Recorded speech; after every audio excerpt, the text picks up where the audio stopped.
2024 সালের জুলাই আগস্টের গণহত্যার ঘটনায় দণ্ডিত সাবেক প্রধানমন্ত্রী শেখ হাসিনা ও সাবেক স্বরাষ্ট্রমন্ত্রী আসাদুজ্জামান খান কামালের আমৃত্যু কারাদণ্ড বাড়িয়ে মৃত্যুদণ্ড চেয়ে করা রাষ্ট্রপক্ষের আপিলের শুনানি আজ মঙ্গলবার 24 ফেব্রুয়ারি বাংলাদেশ সুপ্রিম কোর্টের আপিল বিভাগের নিয়মিত পূর্ণাঙ্গ বেঞ্চে কার্যতালিকায় বিষয়টি শুনানির জন্য অন্তর্ভুক্ত করা হয়েছে। এর আগে 1 ফেব্রুয়ারি আপিল বিভাগের বিচারপতি মোহাম্মদ রেজাউল হকের চেম্বার জজ আদালত শুনানির এই দিন ধার্য করেন।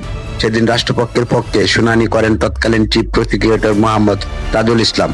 পরে মামলাটি আপিল বিভাগে নিয়মিত বেঞ্চে আসে। গত 15 ডিসেম্বর রাষ্ট্রপক্ষ আপিল বিভাগের এই সংশ্লিষ্ট শাখায় আপিলের আবেদন দাখিল করে। মানবতা বিরোধী অপরাধের একটি অভিযোগে আমৃত্যু কারাদণ্ডের রায় দেওয়া হলেও সেই অভিযোগ সর্বোচ্চ শাস্তি নিশ্চিত করতে সাজা বাড়ানোর আবেদন জানানো হয়। আপিলের দণ্ড বৃদ্ধি চেয়ে যুক্তি উপস্থাপন করা হয়েছে।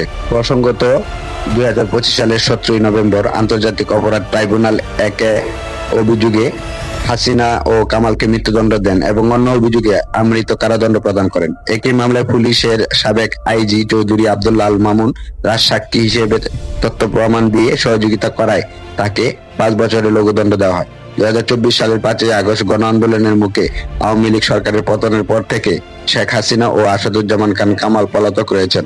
তাদের অনুপস্থিতি বিচার কার্যক্রম সম্পন্ন হয়।